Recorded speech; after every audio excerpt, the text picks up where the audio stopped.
पाठराखण करणारा प्रेक्षकांचा वर्ग देखील पाहायला मिळाला असता। यावेळेचा चेंडू मला वाटते हा चेंडू पांजूतून नायगावात हाताळला, पंच मॉन्टी घोडेकर दर्शवतात नो बॉल। अगदी खेळपट्टीच्या खूप बाहेर पडला, यष्टीरक्षकाला देखील अडवता आला नाही, तो शॉट थर्डमॅन वरती अडवला गेला। नो वरती मिळाली एक्स्ट्रा धाव, 30 धावा धावपलकावरती होत आहेत। फ्री हिटची संधी जॅक्सनला, फ्री हिटचा हा चेंडू उडवलाय। ओहो, हवा के संग संग घटा के साथ साथ गेंद चली गई बाउंड्री लाइन के बाहर, सीमा पार, षटकार।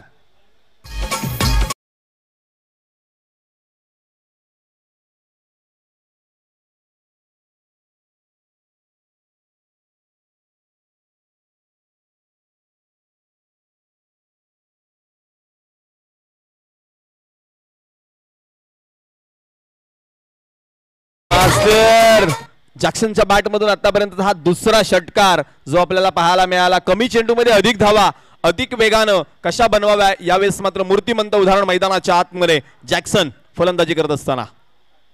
अकराव्या टप्प्याचा चेंडू त्यावरती केलाय, प्रहार चेंडू धाडलाय सीमा पार, जॅक्सनच्या बॅट मधून लगातार दुसरा षटकार।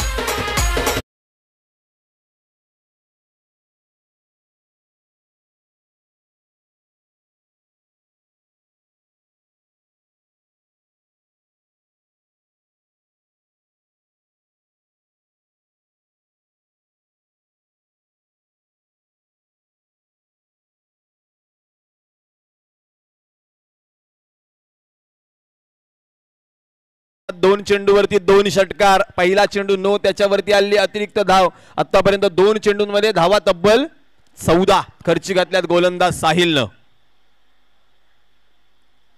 तिसरा तिसरा तिसरा, make it 3 in a row. What a batting, powerful hitting by mister Jackson. आणखीन एक षटकार।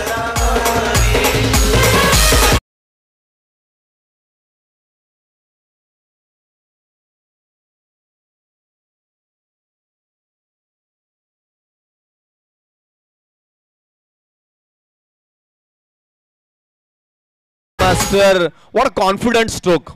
फटका खेळल्यानंतर जॅक्सनने पाहिलं देखील नाही चेंडू कुठे गेलाय, कारण एवढी जबरदस्त मिडल हिट पाहायला मिळाली या बॅटच्या माध्यमातून। अर्थातच जॅक्सन लगातारचा तिसरा षटकार जो अनुभवायला मिळाला। आतापर्यंत जर पाहिला तर 4 षटकार त्याच्या बॅटमधून आले आहेत। या षटकामध्ये धावांचा विचार केला तर 20 धावा या 3 चेंडूंमध्ये आल्यात। आता मात्र केवळ 3 चेंडूचा खेळ शिल्लक राहिलाय। मीटिंग कॉल करावी भार पडलं यावेळेस मात्र जॅक्सननं। जॅक्सन नाव कोणाला माहित नाहीये मित्रांनो, मायकल जॅक्सन आज मृत्यूच्या पश्चात जवळजवळ 5 मिलियन